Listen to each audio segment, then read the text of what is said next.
The following program contains coarse language.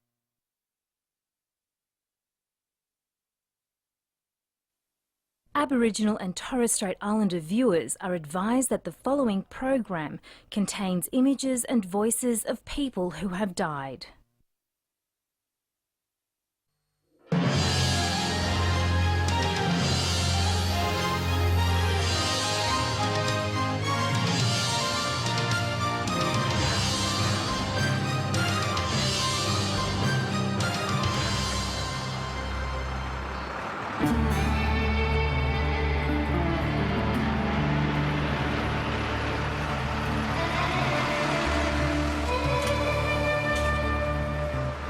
It happened just after sunrise in Alice Springs on July the 25th, 2009, almost exactly 1 year ago.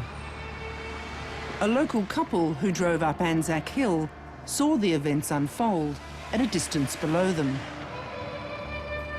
They had parked to drink a coffee and watched the sun light up the town and saw instead an Aboriginal man being killed by a group of youths travelling in a white twin-cab ute.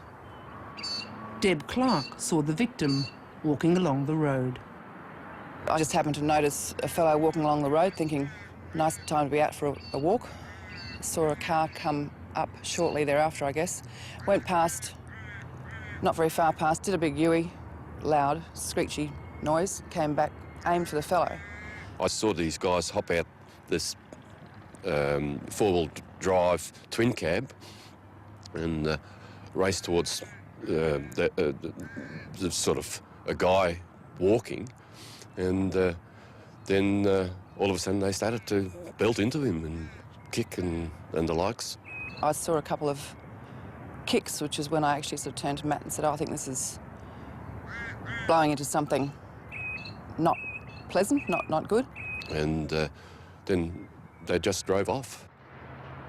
They could see no movement from the man who'd been bashed, so they drove down to check that he was okay.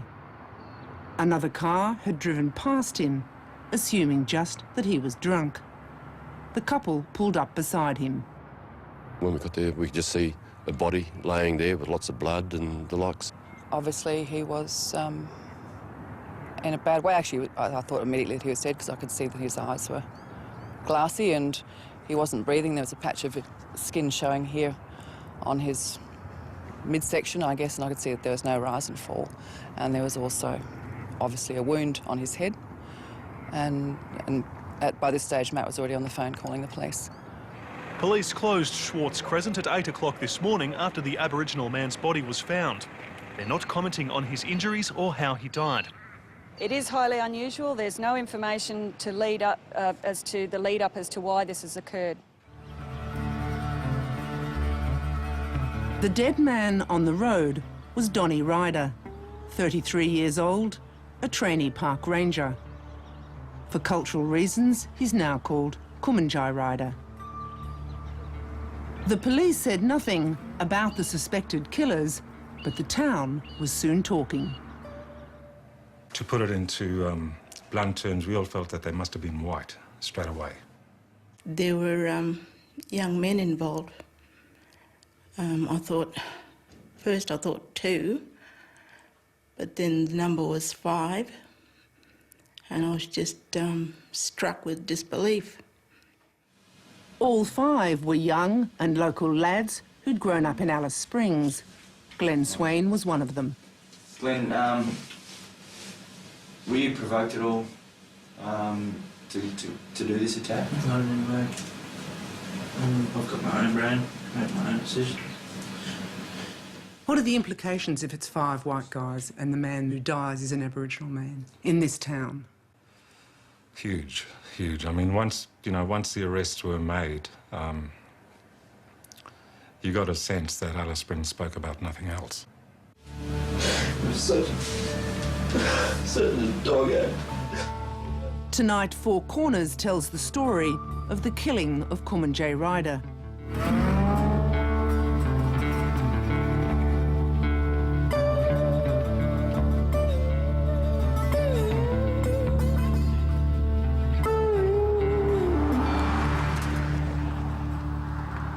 It's a long way from Alice Springs to the township of Berrowa, 300 kilometres northwest of Sydney.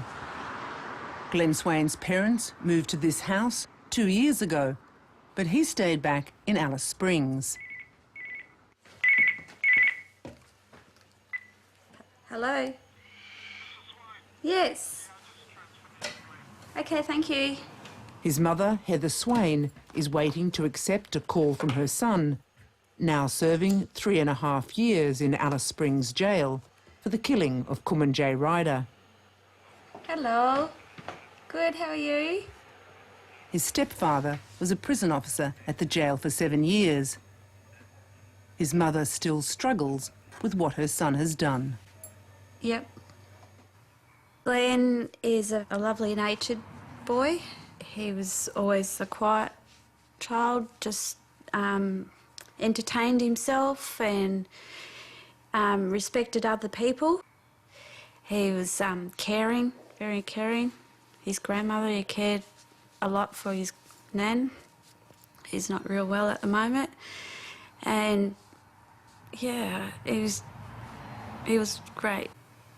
Had he sorted out what he wanted to do? It took him a while to do that, but then he finally got his traineeship in pest control. Loved it. Went great guns. Did his course in no time, really settled down. It was going great until July last year. Glenn Swain phoned his mother after he'd been arrested. I was shitting myself. And when were you guys going to catch up with us? He tried to break the bad news gently. Don't stress, Mum. The exact words, don't stress, Mum, but I've been charged with murder. Imagine my reaction. Yeah, it's pretty hard. It's pretty hard. Did he go on to tell you about what the circumstances He said, were? don't worry about it. Don't believe everything you heard. I hadn't heard anything. I didn't know what to think. I thought Glenn wouldn't go and beat at someone. They might punch around with their mates, but he'd never cause an injury to anyone. He wasn't that type of person, and we always taught him that if someone was down, you don't kick them while they're down. You at least give them the chance to stand up and have a go back.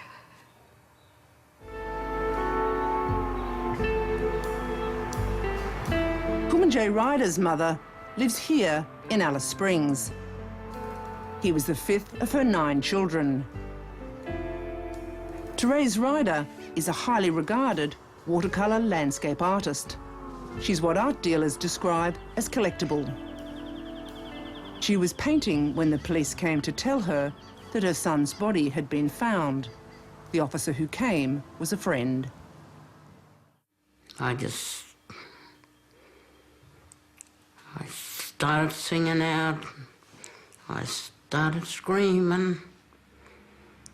I said, no, it's not true. It has to be someone else. This is not true. Started crying.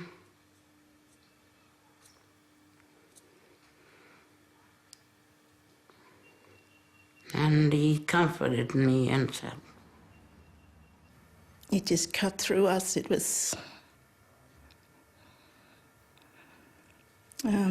very powerful in itself, the way we got the news. He just started a new job as a ranger out in his grandfather's country, and he would have been really happy out there. We were just ready to settle down. I've travelled around a lot and done a lot of things in my life, and he was my man, and we were just ready to settle down. We just got our own place and moved in, and we're going to settle down last year, start a family and that, but that never happened.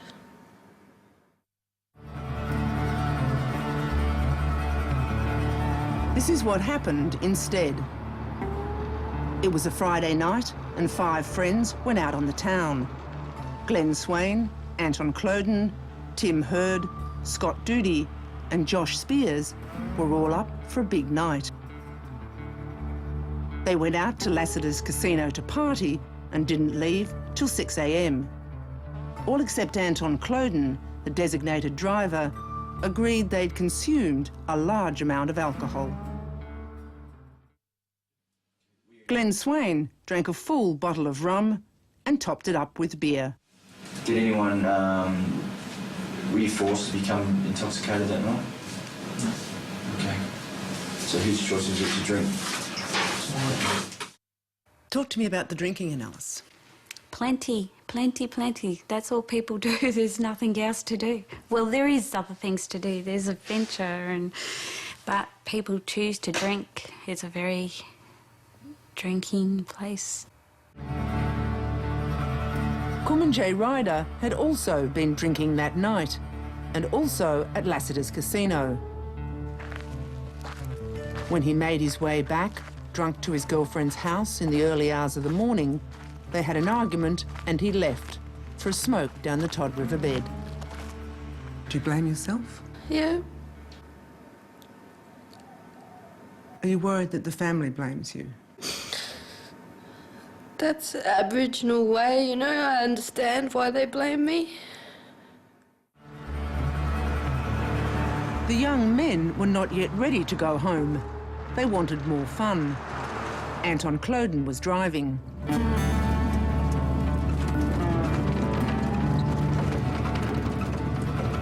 Sometime before 7 a.m, he turned the Toyota Hilux into the dry Todd River bed, heading for the Alice Springs telegraph station.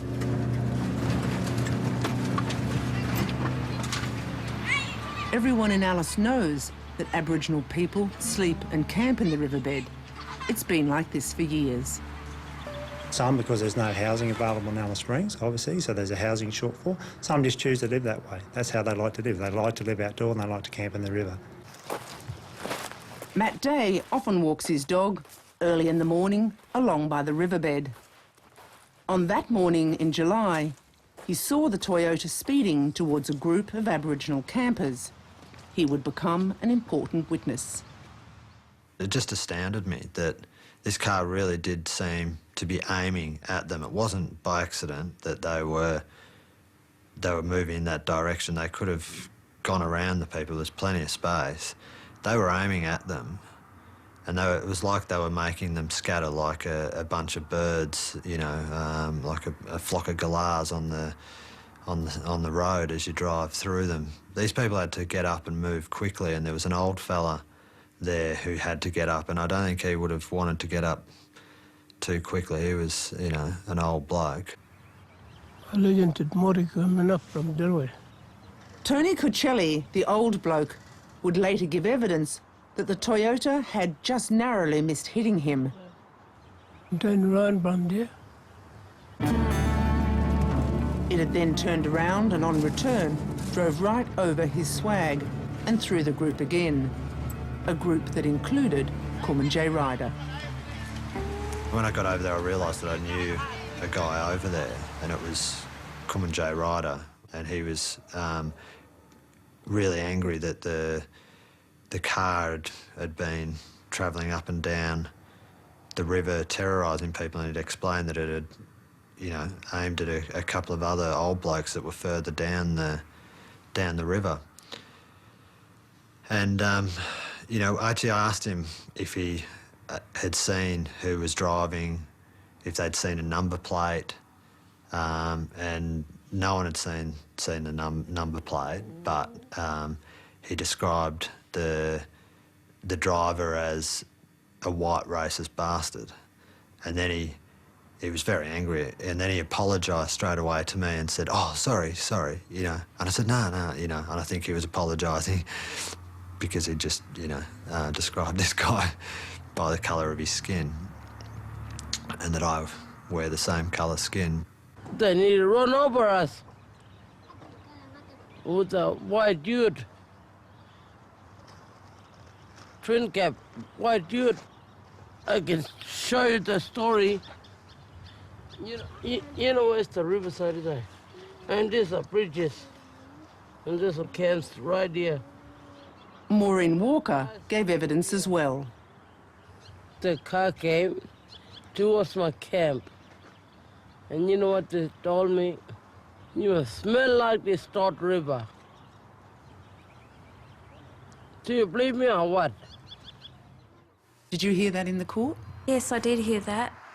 But it's both ways. It's not just you white so-and-so, it's not just you black so-and-so, it's both ways. Do you have any questions for us before we begin? No. Constable Kingston, do you have any questions before we begin? No, no questions. All right. Jump in the front seat.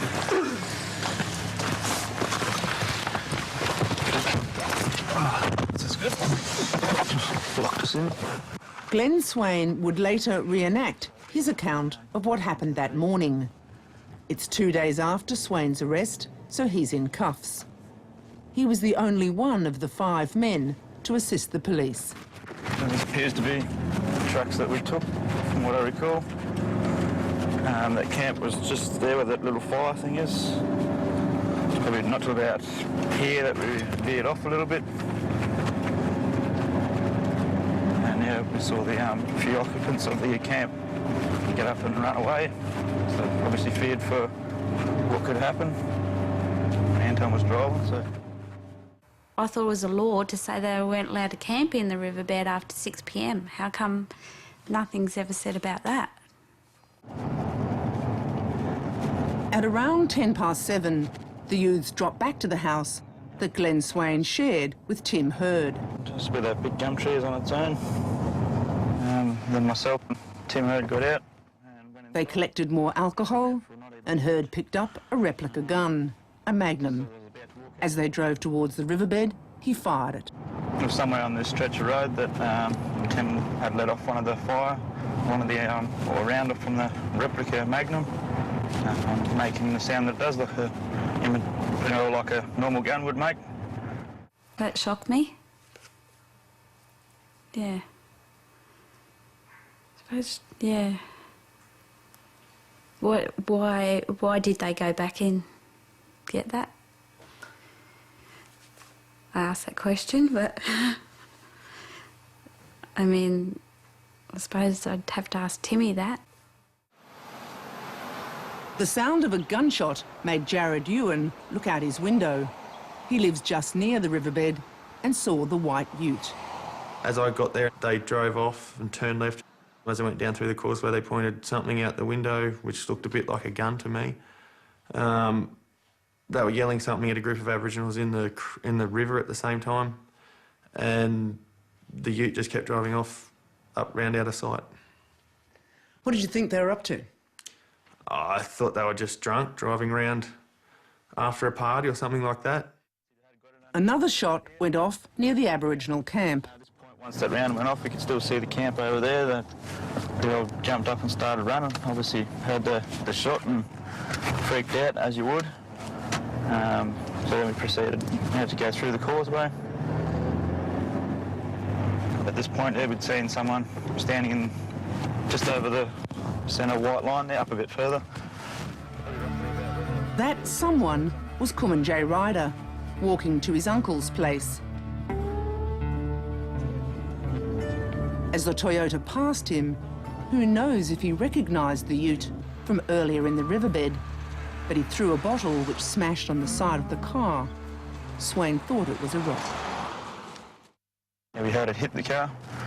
It was still in motion at that point. Yep. Come just over this rise. That's where Anton was on the brakes, probably around, somewhere around here. Yep. Braked. Yeah, braked and done the U-bolt.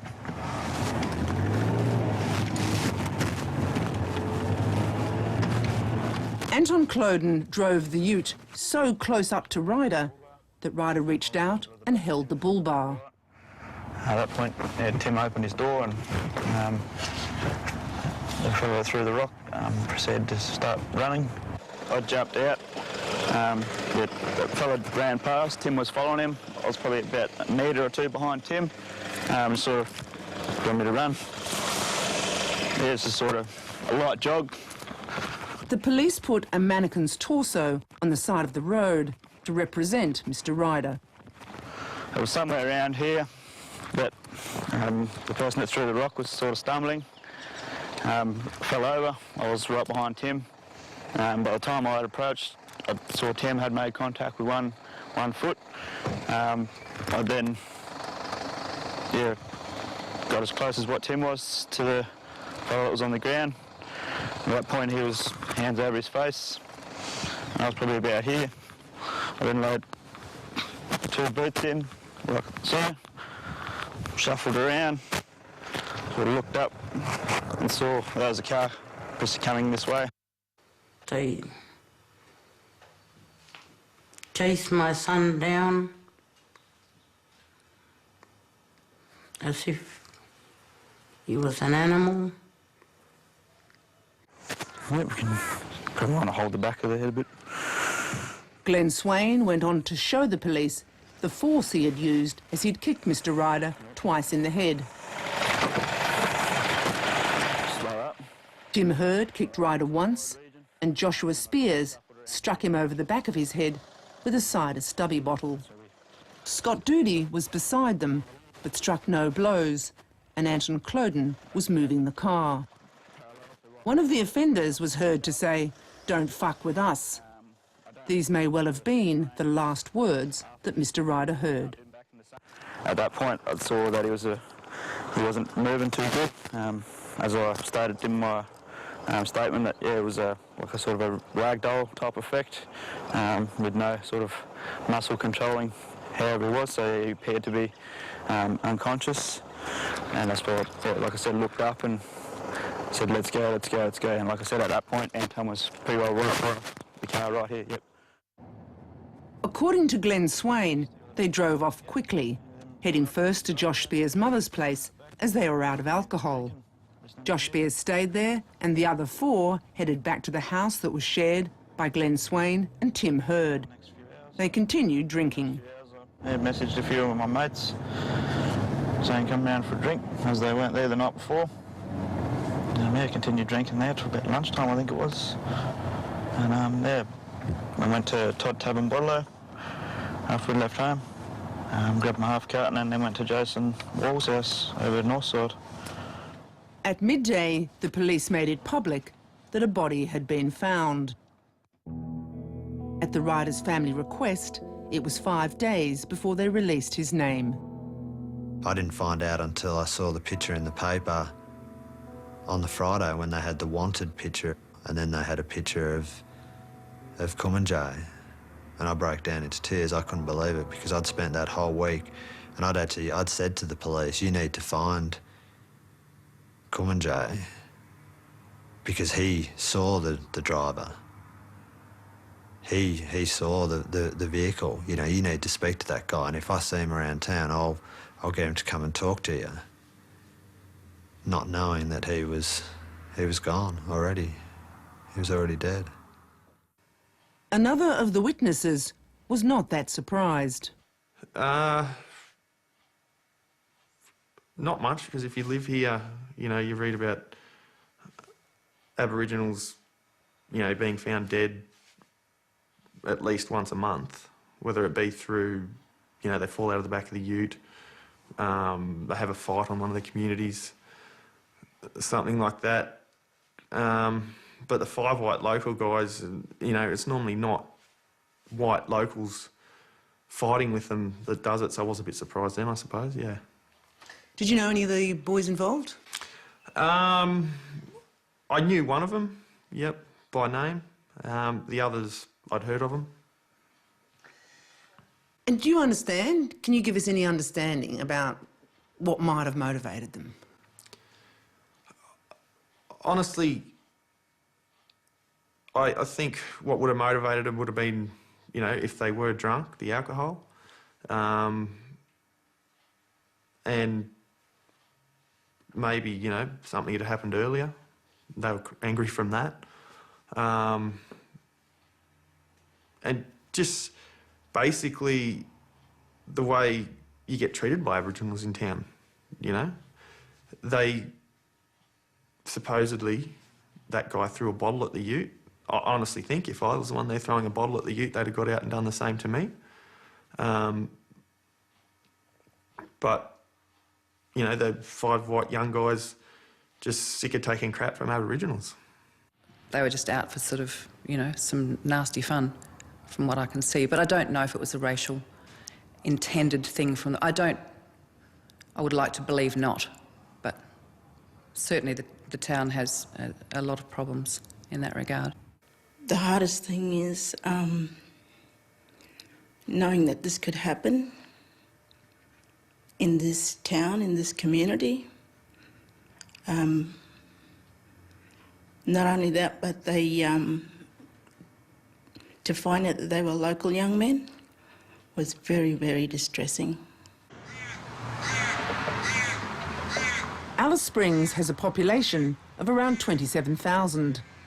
It's small enough for most folk to know and be friends with some of the 6 families involved, black and white.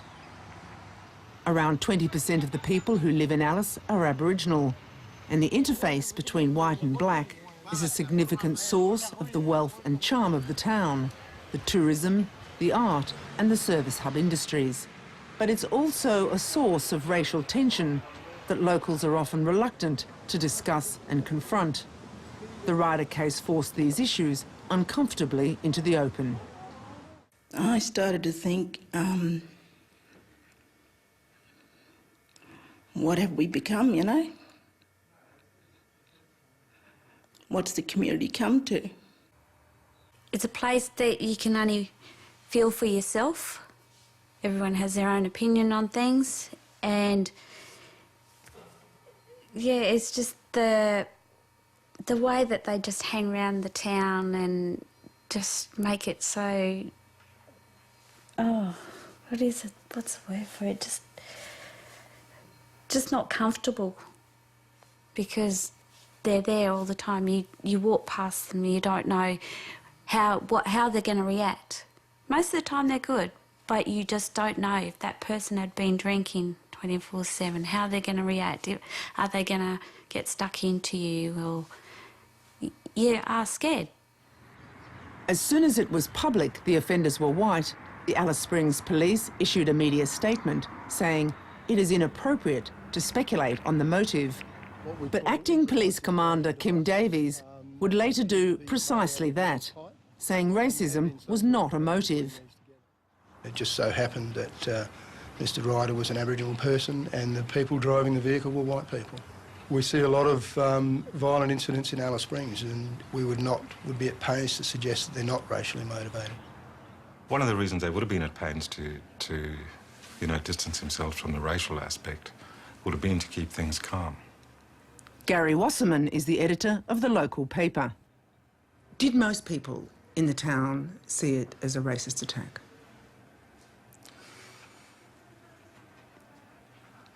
I would imagine that, yes, I would imagine that anybody who didn't see it that way would have been,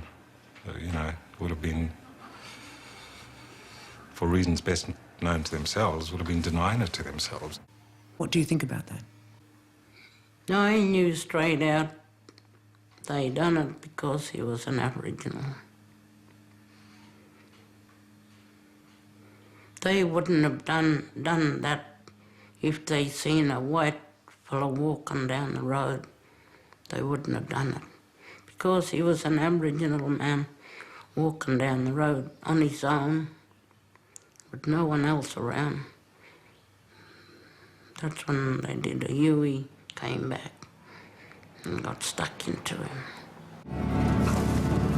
Within a week of the death, the 5 young men were arrested. They were all charged with murder and recklessly endangering the lives of the campers in the riverbed. Glenn Swain, along with Anton Cloden, initially told police they were out of town that night. CCTV footage proved they were lying. Read what had happened to him. Freaking out, mate. That's what we come up with something. Did you ever talk to Glenn about why he initially gave a false account to the police? Scared. He was scared. Off to Adelaide, are you? Going to Adelaide on Monday. Yeah? Monday. I hope that goes well for you. Yeah. Selwyn Cloden is Anton Cloden's father. His son drove the white ute. He and his wife Ruth have been living at the Hermansburg community, 125 kilometres out of Alice, for the past 8 years. He runs the store and she's been teaching at remote community schools. He sees nothing extraordinary about the events last July. What did you think when you saw specifically what happened that night?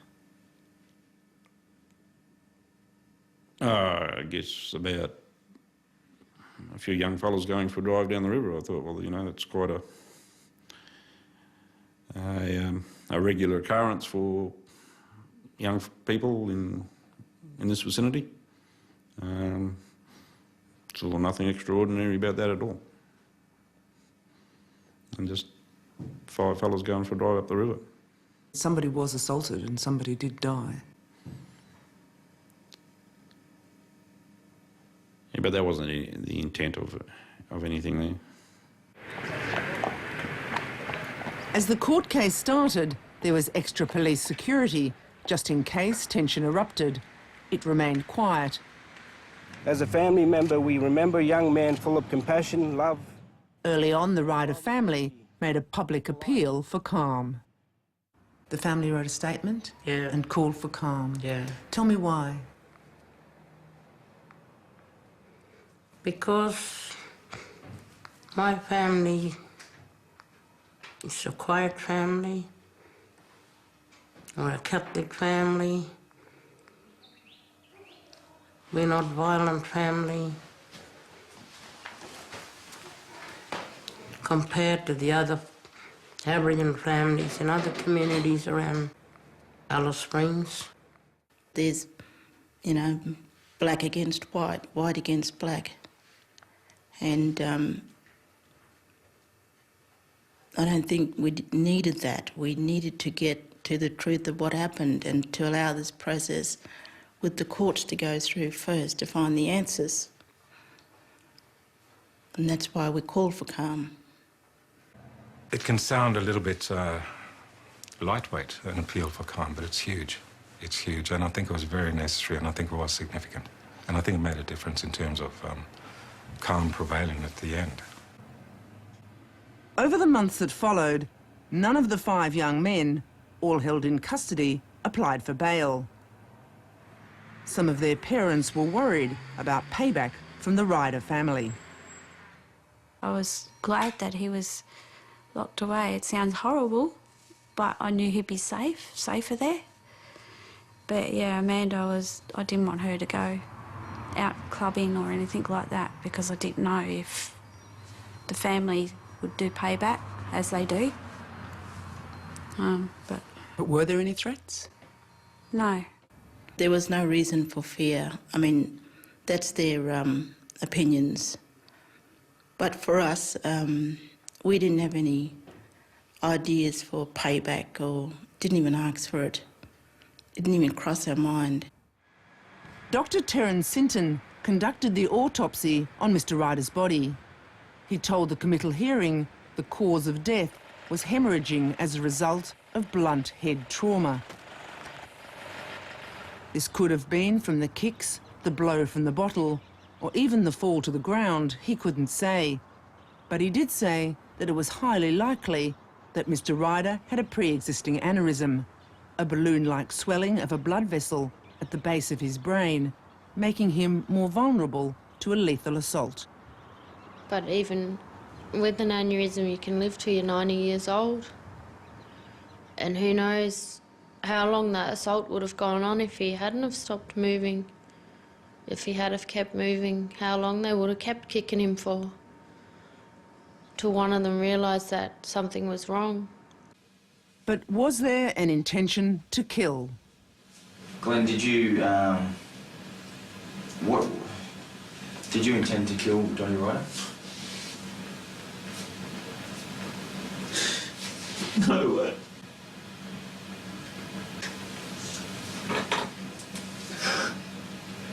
I would never do that.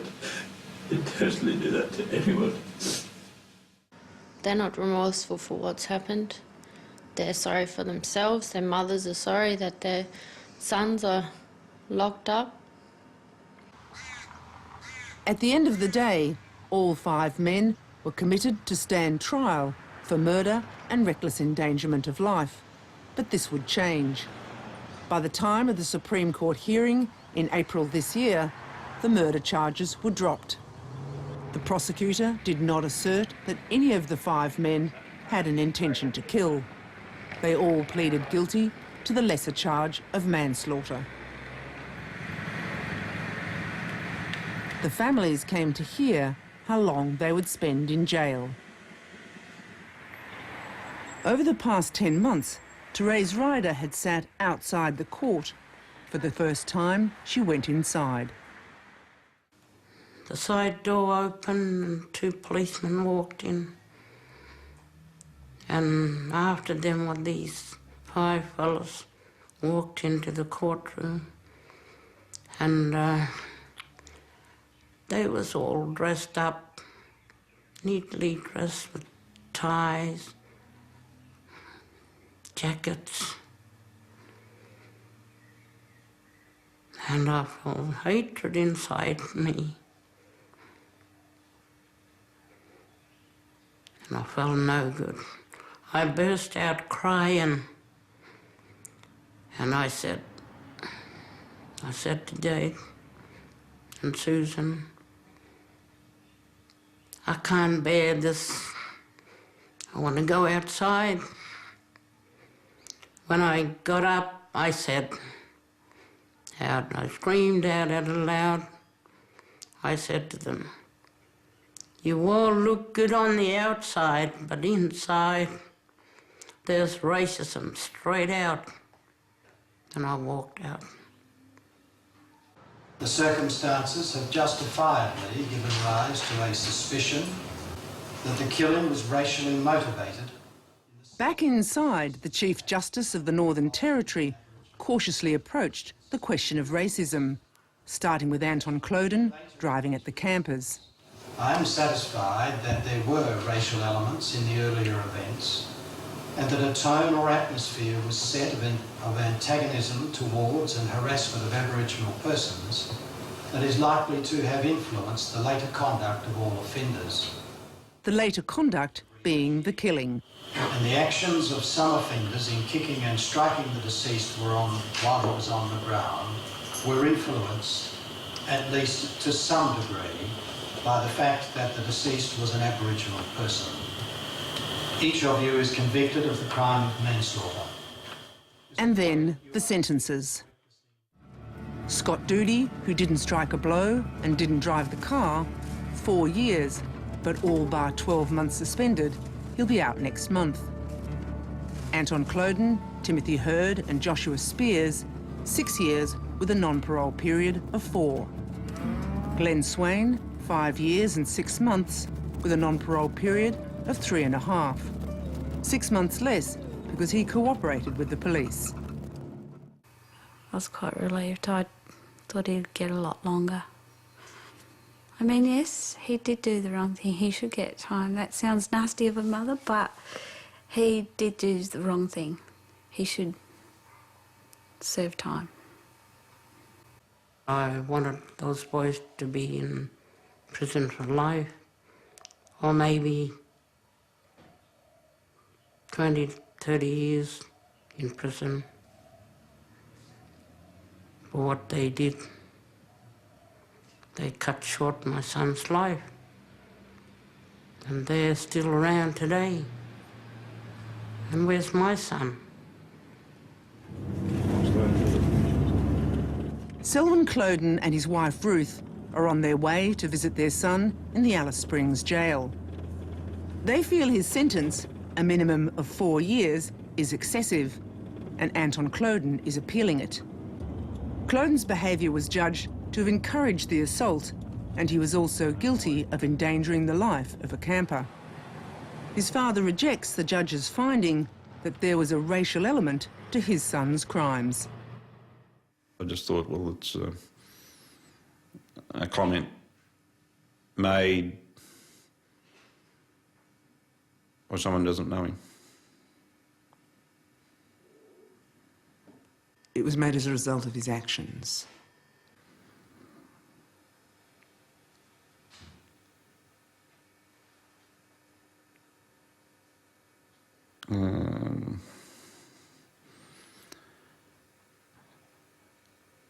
It was perceived that it was a racial action by certain people.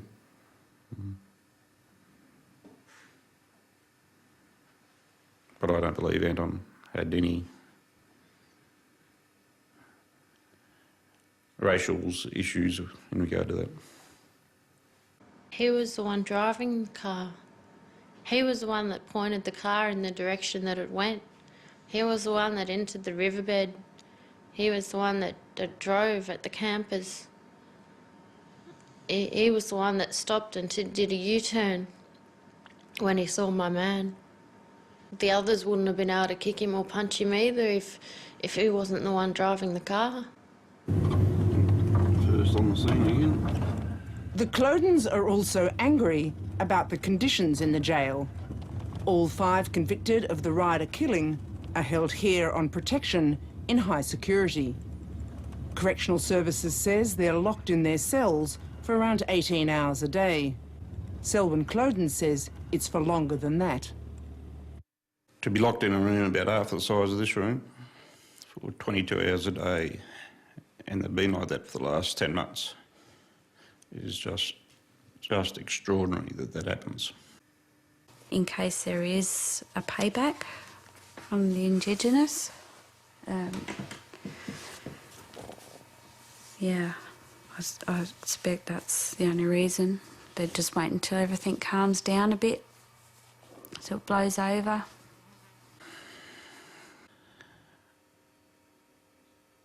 When they're taunted by things like, we're effing going to kill your sister and we know where your mother lives and we're going to effing get her as well,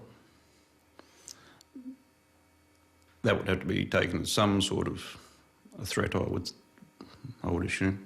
Yeah. And it's best that they're in protection? Yeah. Because my family would never do that.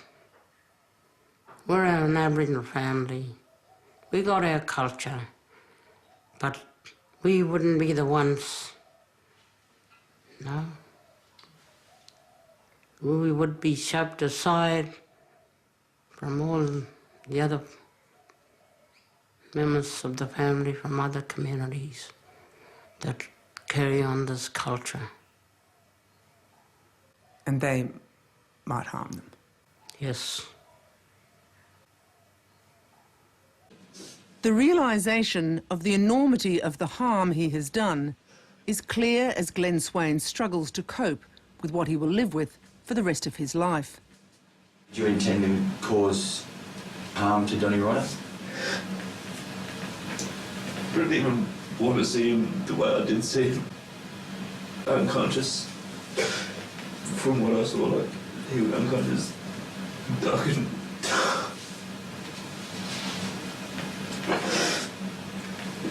There's a picture at every single day. But he is still alive. His victim is dead. Kumanjayi Ryder's family have only memories of the man they have lost. Where's my son? My son had a future. And he didn't get the chance to have that future. He was the one that made you laugh.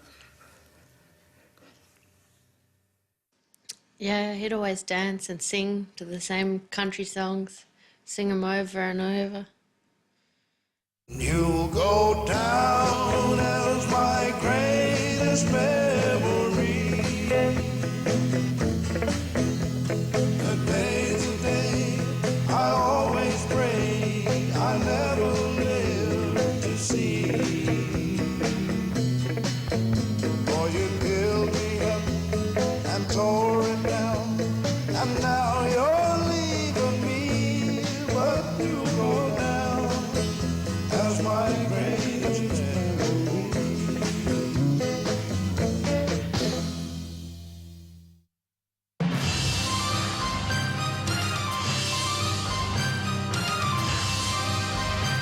You can see extended interviews with key participants in tonight's programme at the Four Corners website. Just go to abc.net.au/4corners.